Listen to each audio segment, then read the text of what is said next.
motivo de alegria estar aqui mais uma vez, né? E dessa vez iniciando o ano, trazendo a palavra do Senhor, né? Como foi dito aqui, muitos estão fracos, mas quando a gente está em casa doente, a gente procura o hospital, né? Mas os irmãos que estão fracos esquecem de procurar o hospital espiritual, que é a casa do Senhor. Porque quando a gente chega aqui fraco, a gente recebe uma injeção de ânimo. Se o mundo terminasse aqui, eu já estava feliz pela vitória da irmã, pela força da outra irmã, porque ser cristão é isso, né? É alegrar os que se alegram e chorar com os que choram. Vamos abrir nossas Bíblias em Gênesis capítulo 19, do versículo 24 ao 26. Porque Deus, Ele quando quer falar com a gente, né? Eu estava pedindo a Deus uma palavra. E o meu filho assistiu muito aquele desenho, 3 palavrinhas, e estava passando a história sobre a mulher de Ló. E Deus, Ele bradou meu coração, que era sobre isso que eu tinha que trazer a palavra. Porque Ele tem algo muito importante para ensinar a mim e a você, amém? Gênesis capítulo 19, o 24 vai dizer assim: Então o Senhor fez chover enxofre e fogo desde o céu sobre Sodoma e Gomorra, e destruiu aquela cidade e toda aquela campina e todos os moradores daquela cidade e tudo que nascia da terra. E a mulher de Ló olhou para trás e ficou convertida numa estátua de sal. Aleluia. Justo e eterno Deus, eu quero te apresentar, Senhor, mais uma vez a minha vida nesta noite, Senhor. O Senhor sabe que eu nada tenho, nada posso, nada sei, se não for a tua bondade na minha vida. Que o Senhor possa estar me vendo essa noite, Senhor, como a tua serva.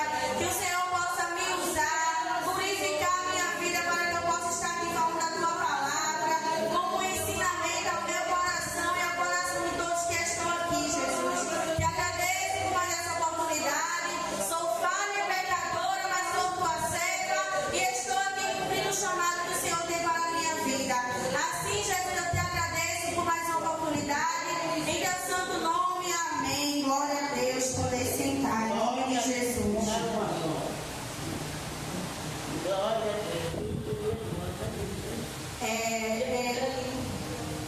Falando um pouco, né, sobre a história aqui da esposa de Ló. Ló era sobrinho de Abraão e vivia com a sua família na cidade de Sodoma, né? Uma cidade que era conhecida por seus pecados e iniquidade. Então Deus, Ele decidiu destruir Sodoma e Gomorra devido à iniquidade, aos pecados e tudo que acontecia naquela cidade. Mas Deus também, Ele decide poupar Ló e a sua família, né? Por conta da sua retidão. Então, antes de Ele destruir aquela cidade, Ele envia os anjos até Ló, né? Que chegam até a Sodoma, advertem Ló, né? Sobre o que iria acontecer naquele lugar e orienta que ele, junto com a sua família, ele fuja dali antes que a destruição ela ocorra. Eu vou ler alguns versículos para que a gente possa entender melhor a história. No versículo 19, vai dizer: E vieram 2 anjos da Sodoma à tarde, e Ló estava sentado à porta de Sodoma, vendo-os. Ló levantou-se e saiu ao seu encontro, e inclinou-se com o rosto até a terra. O 12 vai dizer: E então disseram aqueles homens a Ló: Tem alguém mais aqui, teu genro e teus filhos, tuas filhas e todo quantos tem nessa cidade, tira fora deste lugar. O 13: Porque nós vamos destruir esse lugar, pois o seu clamor tem aumentado diante da face do Senhor,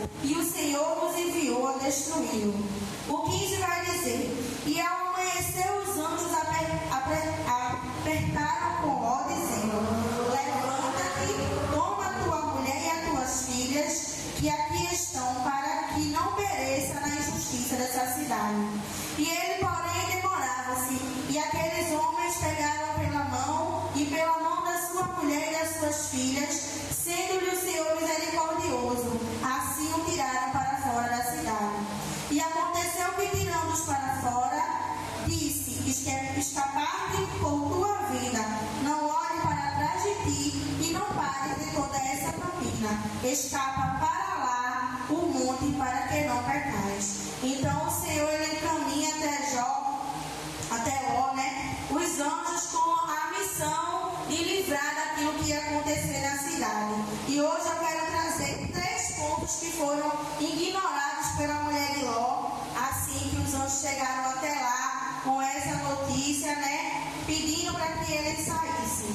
Iniciando sobre o primeiro ponto que ela ignorou foi a obediência sobre a instrução de Deus, né? Porque a história da mulher de Ló serve para nós como um importante lembrete sobre a obediência que nós devemos ter com a palavra do Senhor, né? Ao olhar para trás, ela desobedece uma ordem de Deus e atrai para si o resultado e a recompensa da desobediência, né? Em Deuteronômio, o capítulo 11, o 26 ao 28 vai dizer o seguinte: eis que hoje eu ponho diante de vós a bênção e a maldição. A bênção quando cumprides o mandamento do Senhor vosso Deus, que hoje vos mando.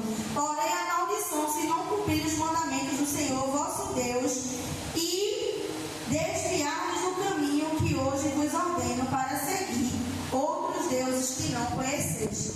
Então foi o que aconteceu naquele lugar, né? Deus ele enviou o anjo e Ló ele teve discernimento, mas a sua mulher ela não teve.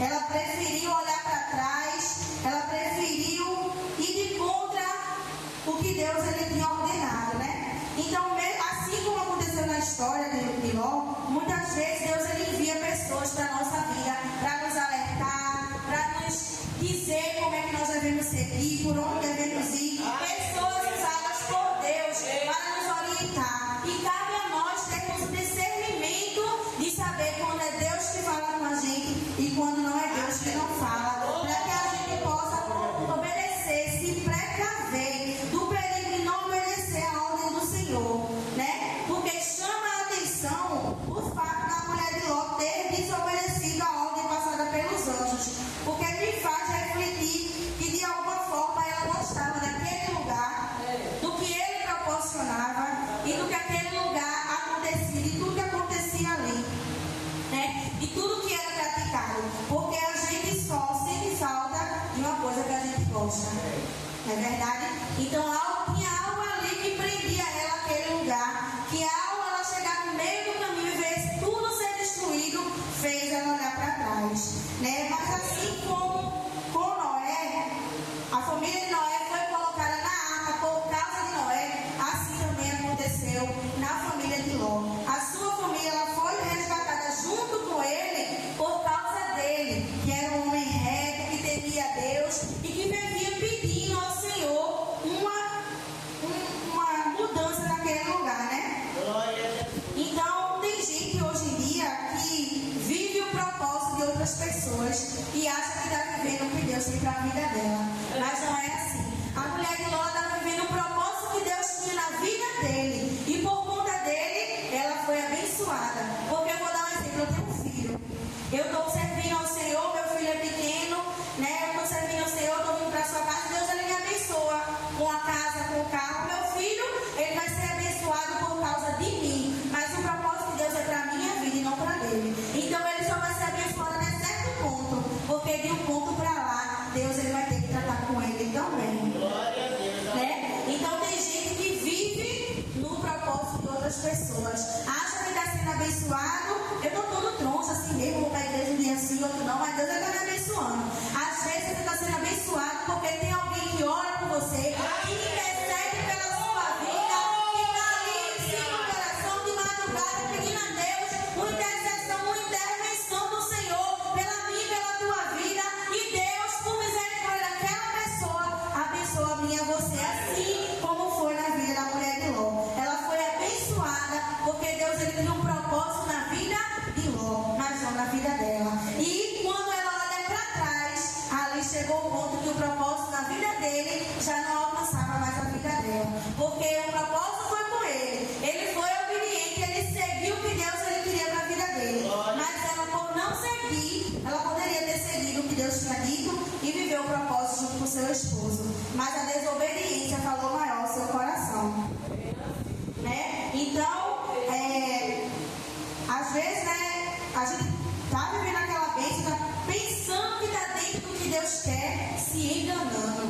porque a gente não engana a Deus, a gente se engana, pensando que está vivendo uma vida do jeito que Deus quer, mas já tem uma hora que Deus ele vai cobrar de mim e de você, se nós não estivermos enquadrados naquilo que Ele tem determinado para mim, para a tua vida, né? Então, a família só foi salva porque ele tinha algo determinado na vida de Ló. Mas a atitude da mulher de Ló também faz um alerta, uma reflexão sobre o que será que realmente eu estou agradando a Deus? Será que eu estou obedecendo a Ele como eu devo ou apenas estou vivendo o propósito de outras pessoas que têm intercedido pela minha vida?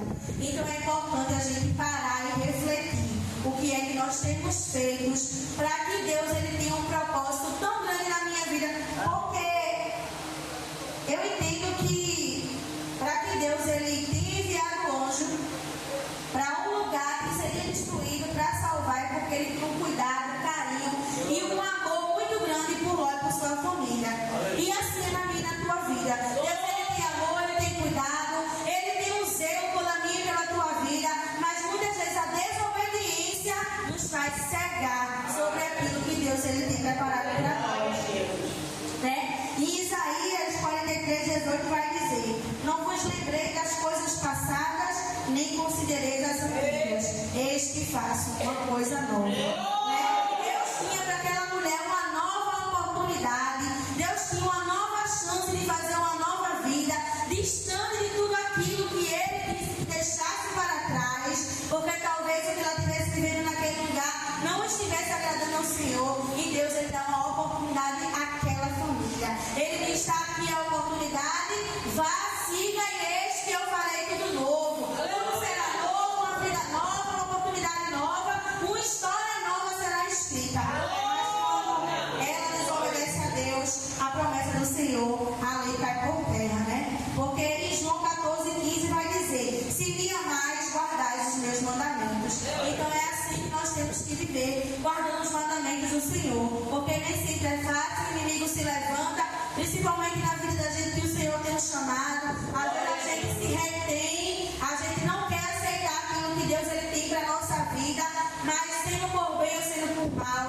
a gente tem que seguir o nosso chamado, porque nós somos guerreiros. Quando a gente entra pela porta da igreja, que a gente senta, que a gente aceita o Senhor, é como um garoto de 18 anos que se alista no exército. Ele sabe que a qualquer momento ele vai ser chamado, e assim na minha e na tua vida. Ninguém entra aqui enganado, sabe, pensando: eu vou ficar ali sentado o tempo todo. Não, porque Deus chama para a gente trabalhar, para a gente fazer a obra. Então para cada um Deus tem algo determinado, seja limpar o chão, limpar a cadeira, abrir um culto, recolhimento de dízimos e ofertas, servir uma santa ceia, mas Deus ele tem trabalho para cada um de nós, né? E as atitudes que nós tomamos perante os homens e perante a Deus fala muito sobre quem nós somos, né? E deixa claro que a mulher de Ló, né, a atitude dela perante é que ela tinha algo preso naquele lugar. Então não precisava nem ela falar nada, que tinha algo que ela deixou, que tinha algo que ela se importava. Apenas a atitude dela de desobedecer o que o Senhor tinha dito e olhar para trás já falava muito sobre ela, que não era uma pessoa que estava voltada para a vida com Deus. Porque uma pessoa que é voltada para a vida com o Senhor, a gente pode até ter vontade, mas a gente não tem coragem, né? A gente tem dia que eu estou tão fraca, eu não vou mais seguir, eu vou desistir na caminhada, eu não estou mais aguentando, mas a gente não tem coragem de largar o Senhor, porque nós sabemos que onde Ele nos tirou, o que Ele fez com a gente e o que Ele tem preparado para a nossa vida. É por isso que nós estamos aqui, porque nós temos o temor da palavra do Senhor, né? Então, quando nós estamos presos a algo que não agrada ao Senhor, nós perdemos o discernimento e a visão espiritual que Deus nos dá, e acabamos como a mulher de Ló, aprisionada no mal e na desobediência, né? Ela acabou ali aprisionada na desobediência porque ela estava cega espiritualmente. Chega um ponto que quando você acha que tudo é normal, que nem tudo é pecado, nem tudo não é nada a ver, o pecado ele começa a cegar a mim e a você. E a gente começa a fazer coisas que aos nossos olhos não é é pecado, mas que não está agradando ao Senhor. Aí você começa a se questionar, mas faz tantos anos que eu estou na igreja, Jesus não me dá uma vitória. Faz tantos anos que eu estou na igreja, Jesus não abre a porta. A irmã fulana já conseguiu e eu não consigo. Mas como é que está a tua vida perante ao Senhor? Porque a vida da irmã e do irmão que recebe a vitória está ali no joelho, na oração, pedindo ao Senhor força e determinação para continuar mais um ano na sua vida. Porque falho e fraco todos nós vamos ser. Mas todos os dias nós temos que acordar pedindo força ao Senhor. Porque tem um hino que diz que oração é alimento, mas na verdade o alimento é a palavra. Então é aqui que nós devemos estar. A oração é o nosso pedido de socorro ao Senhor. Mas a palavra é quem nos alimenta. E se eu sou contigo, não desanima, prossiga, porque quem vai pelejar por ti sou eu, Deus de guerra, aleluia. O segundo ponto que ela ignorou era de não se apegar ao pecado, né? Porque no versículo 19 e 17 vai dizer: escapa-te por tua vida, não olha para trás de ti, né? E quando os anjos ele faz esse alerta, ele não está orientando para os bens materiais, mas também para o pecado que eles tinham praticado naquele lugar, né? Ele estava alertando sobre tudo. Era uma vida nova que Deus tinha preparado para aquele lugar. Então o alerta de Deus sobre o perigo de olhar para trás não se encontra apenas em Gênesis. Em Lucas 9:62 Deus vai dizer: e Jesus disse-lhe: ninguém que lança a mão do arado e olha para trás é apto para o reino de Deus. Então, se você não tem a pretensão de ficar na casa do Senhor e fazer aquilo que Ele tem determinado para a sua vida, é melhor que você nem entre. Porque se você entrar e você sair, grande é o preço que a gente vai pagar. Porque se a gente já paga o preço com Jesus, sendo humilhado, sendo confrontado pelas pessoas que a gente às vezes está orando ali, imagina quando a gente está fora. O inimigo ele só quer fazer de tudo para que a gente saia da presença, para que ele venha nos tirar daquilo que Deus tem determinado para a nossa vida. Porque na verdade a gente tem que fazer pelo Senhor, pelo amor à obra, pelo amor que Ele tem por nós, pelo que Ele passou, e não com o interesse de fazer para receber algo. Porque com Deus não funciona desse jeito. A gente tem que fazer com a mão e esconder a outra. Não é ficar esperando o Senhor fazer com isso daqui não, porque Deus ele não é menino, Deus ele não é o nosso irmão que muitas vezes ele promete algo e não cumpre. Mas com Deus a gente tem que cumprir, porque senão grande é o preço que a gente vem a pagar, né? E mais uma vez Deus nos mostra a importância de seguirmos em frente na fé, sem deixar, né, nos prendermos por laço. Porque quando a gente se prende a algo no mundo, a gente vive como um animal, enjaulado ou acorrentado. Porque o animal, quando ele está enjaulado e acorrentado, ele tem um certo limite, ele só vai até ali, ele não consegue passar daquilo ali. A mesma coisa quando a gente está preso a algo do pecado. Quando a gente está preso a algo que a gente deixou no mundo, que na nossa cabeça era tão bom quando a gente vivia aquilo. Quando eu vivia fazendo aquilo ali, eu não passava por tanta prova, feito eu passo quando eu estou aqui. Mas quando você está preso àquilo ali, você fica limitado de crescer espiritualmente com o Senhor. Porque o pecado ele lhe segue, ele lhe prende, ele lhe amarra. E você não consegue crescer na vida espiritual com Deus. Porque o inimigo ele lhe cega, ele lhe cala, ele tapa o seu ouvido para você não ouvir aquilo que Deus tem para lhe falar. Coisas que, hoje em dia, quando eu estou na igreja, tem coisa que eu olho e dizia: meu Deus, eu nem acredito que isso aqui eu achava normal quando eu não estava na igreja. Porque são coisas que o inimigo cega. Tem coisas que hoje em dia eu jamais faço dentro da minha casa, na televisão que eu ligo no canal, algo que eu deixo ser reproduzido dentro da minha casa, porque hoje eu tenho visão espiritual. Deus ele tem aberto a minha visão, o meu ouvido, para que aquilo que está passando não é para que seja reproduzido dentro da minha casa. Amém? Então quem se prende ao pecado está limitado a crescer espiritualmente na fé com o Senhor. Então a gente tem que se libertar daquilo que ficou no mundo, porque se fosse bom, Deus ele não teria uma história melhor para mim e para você debaixo da sua promessa. Se o mundo fosse bom, porque a Bíblia diz que o mundo é jaz do maligno e não do Senhor. O que é nosso está nos esperando no céu, com o eterno galardão que Deus ele tem para a tua vida. Aqui não é nada nosso, é tudo emprestado que o Senhor tem nos dado para a gente passar essa temporada trabalhando para Ele e não dormir espiritualmente,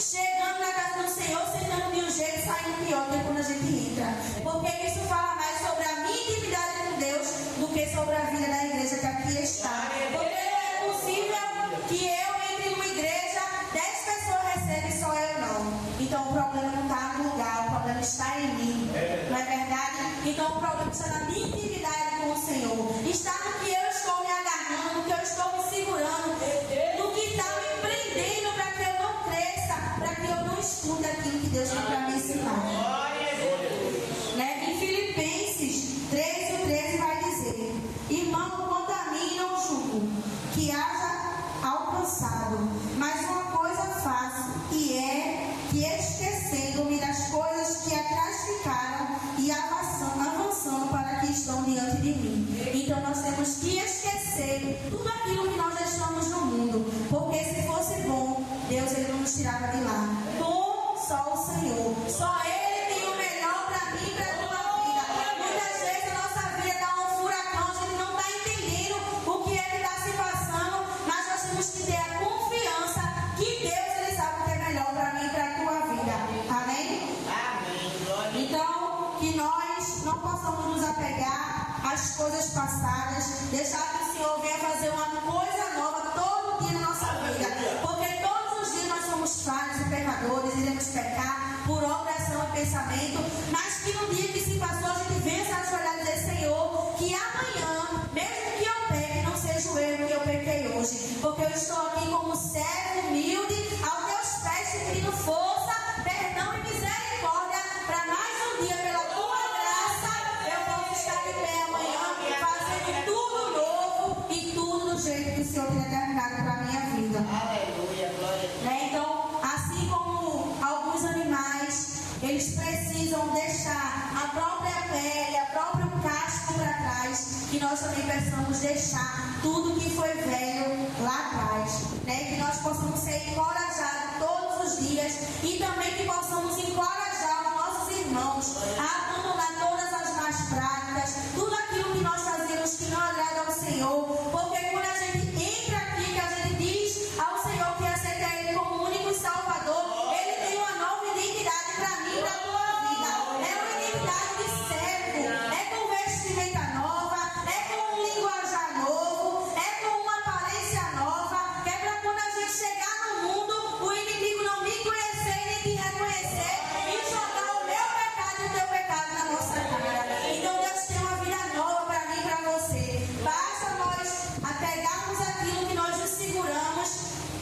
Tem uma passagem que Deus, Ele manda Pedro jogar a rede para pegar os peixes. Mas em outra Ele manda Pedro largar a rede para seguir ao Senhor. E é nisso que nós temos que estar enquadrados. Largar a rede quer dizer largar tudo aquilo que não agrada ao Senhor, tudo aquilo que já se fez velho, tudo aquilo que o Senhor abomina para seguir ao Senhor. Porque agora nós não estamos mais no mundo para sentir falta daquilo que nós tínhamos. Só se sente falta daquilo que nós deixamos o crente que não está enquadrado naquilo que o Senhor tem para a sua vida. A pessoa que não tem compromisso com a palavra, compromisso com a obra, porque quando a gente tem, a gente sente falta quando a gente não chega até a casa do Senhor. Quando a gente não ora, a gente sente uma inquietação para orar. A gente fica se sentindo culpado porque a gente se ajoelhou para orar, mesmo cansado. A gente se justifica: Jesus, eu estou tão cansada hoje, eu vou orar deitada, mas aquilo ali fica martelando na sua mente, porque o Espírito Santo de Deus,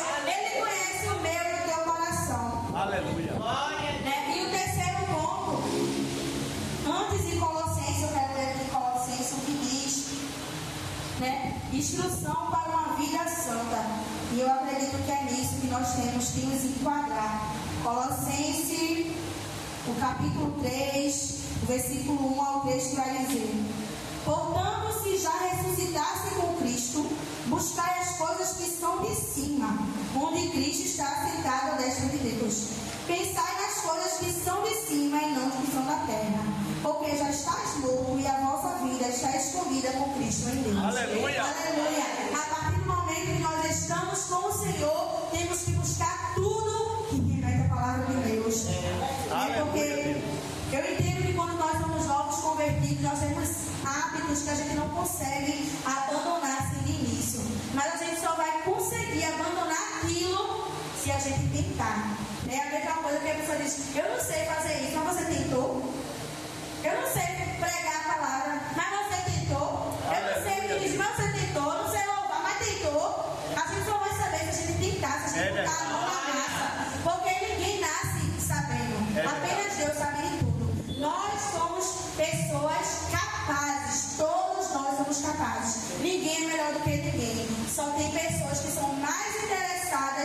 que a outra, para fazer a obra do Senhor, para trabalhar em algum lugar. Então nós temos que ter interesse de buscar cada vez mais a palavra de Deus, o que Deus tem determinado para mim e para a tua vida, para que Ele venha nos capacitar e que a gente também venha fazer a obra. Glória a Deus.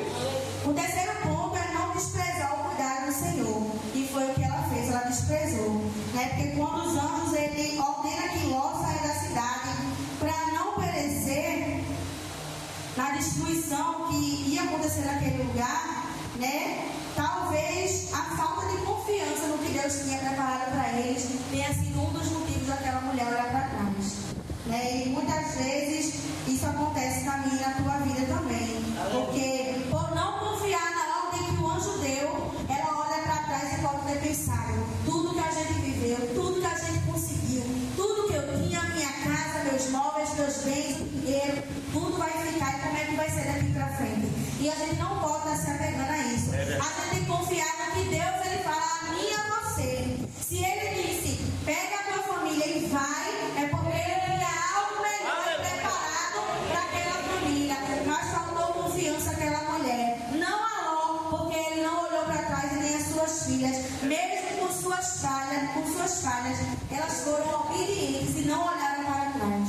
Aleluia. Né? E muitas vezes, né, Deus usa servos para nos advertir, para nos orientar, mudar sobre aquilo ali, dizer: olha, meu filho, não é assim, siga por esse caminho, e nos falta confiança sobre o que Deus já tem falado. Às vezes por falta de discernimento e talvez também por desobediência, porque a gente acha que nem tudo é como as pessoas estão dizendo, né? Mas eu estou falando também disse que é assim, mas não é assim não, também é desse jeito não. E por falta de obediência, a gente acaba pagando por aquilo que Deus ele tem determinado, né? Porque Deus ele não tem prazer em nos fazer mal, ele não tem prazer em nos mudar no deserto, mas tem coisa que a gente procura, tem prova que Deus coloca, mas tem prova que também a gente procura, porque Deus diz faz assim e a gente faz assado. Deus diz é por aqui, a gente quer encurtar o caminho, pega um atalho, é nesse atalho que a gente pega um lugar mais longe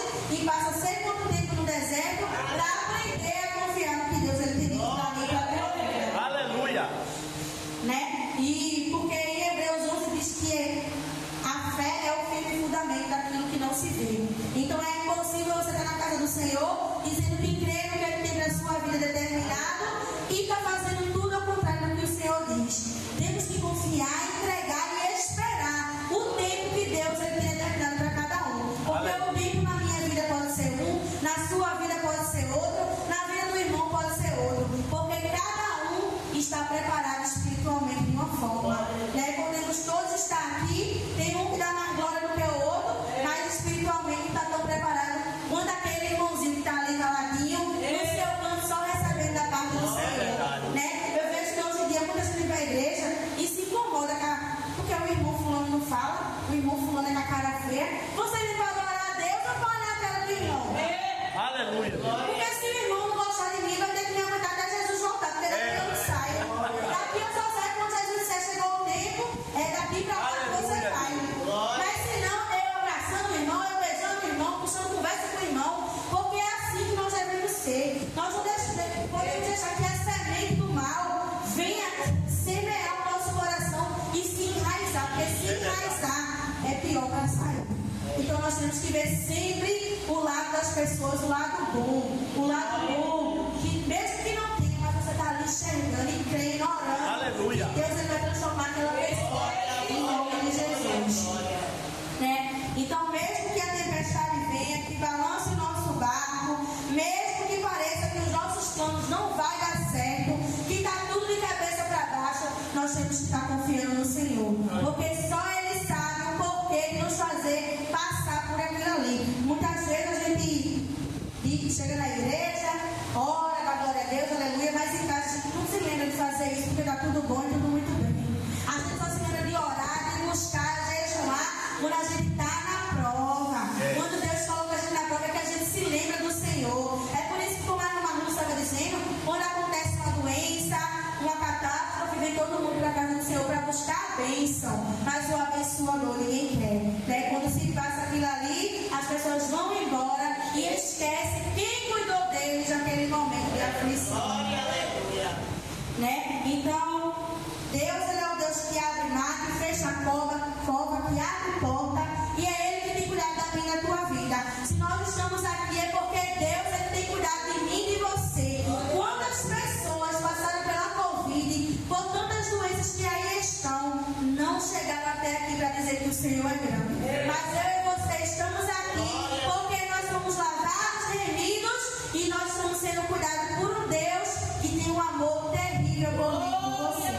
guiará tuas veredas. Que nossa confiança possa estar voltada no Senhor, porque é Ele que sabe o que é melhor para mim e para a tua vida. Nós não podemos confiar em nós próprios, porque se nós formos confiar no que a gente quer, nós vamos seguir o desejo da nossa carne. E quando a gente confia no que o Senhor tem determinado para a nossa vida, mesmo chorando, gemendo, sofrendo, a gente está dentro daquilo que o Senhor tem determinado para mim e para você. Né? Que o dinheiro, que o bem material, que status, cargo, nada disso venha me corromper, nada disso venha corromper a você, que nada disso venha nos cegar, tapar a nossa visão para aquilo que Deus tem para nos falar. Porque quando nós chegamos à casa do Senhor, nós temos que estar preparados para ouvir o que Ele tem para nos falar e não o que a gente quer ouvir. Por isso que muitas vezes as pessoas vêm uma, duas vezes e não voltam mais, porque não quer ouvir aquilo que o Senhor tem para falar, quer ouvir aquilo que alimenta o seu ego, que vai ganhar, que vai ter, que Deus vai abrir a porta, mas nem tudo são só flores. Para que a gente cresça, é necessário que a gente desça. Então, para descer, é necessário que a gente perca algo para ganhar algo maior para o Senhor. E que a gente não venha sentir falta daquilo que nós deixamos para trás. Porque muitas vezes aquilo que a gente deixou para trás foi o motivo da nossa humilhação, das nossas vergonhas, de onde Jesus nos tirou, nos resgatou, pagou um alto preço para que eu e você estivesse aqui. Então imagine a tristeza que a gente que é mãe e pai. Imagina assim, eu passei uma vida trabalhando pelo meu filho, fazendo o que podia e o que não podia para dar o melhor, e quando ele cresce, dá para o que não presta. É assim que Deus ele vê eu e você. Ele olha para a gente e diz: eu fiz tanto, dei o meu filho, meu único filho, ele morreu para que essa pessoa estivesse aí, e hoje ela não reconhece o que eu faço e está se lembrando do passado, de onde eu tirei, onde ela não tinha valor, e hoje eu coloquei ela no lugar onde ela tem valor. Ela é reconhecida, porque muitas vezes as pessoas que nos julgam, que nos julgavam no passado, hoje em dia não vai chegar para mim e para você para dizer que nós somos mulheres de Deus, mulher de oração, não. Mas quando a gente passa e diz ali na esquina, tá vendo fulano? Ninguém conhece quem era aquilo ali, não. Mas eu sei, não valia o que o gato em terra, mas hoje em dia tá aí, ó, a serva do Senhor, pregando, louvando e dizendo que Deus é grande. Amém? Glória a Deus. Então, hoje nós somos lavados, remidos e respeitados, porque Deus, Ele tem misericórdia de nós. Para finalizar, eu quero deixar o Deuteronômio 5:29, que diz que quem dera eles tivessem sempre no coração essa disposição para temer e obedecer a todos os meus mandamentos. Assim tudo iria bem com ele e com os seus descendentes para sempre. Amém? Que nós possamos estar debaixo da palavra do Senhor, dentro daquilo que o Senhor tem determinado para a nossa vida. Que nós não sejamos a esposa de Ló, que olhar para trás, se arrependendo do que nós já estamos lá, mas que nós sejamos Jó, que nós sejamos Noé, pessoas que oram e que por causa da gente, a nossa família venha ser salva. Que nós possamos ser uma árvore frondosa, aquela árvore que gera frutos e que gera também uma sombra, uma proteção para aqueles que estão debaixo dele. Porque se a minha e a tua família está de pé, é porque tem a minha e a você que está ali pedindo ao Senhor todos os dias que tem culto, todos os cultos, todas as noites, que proteja cada um deles. Então, por causa de mim e de você, os nossos estão de pé.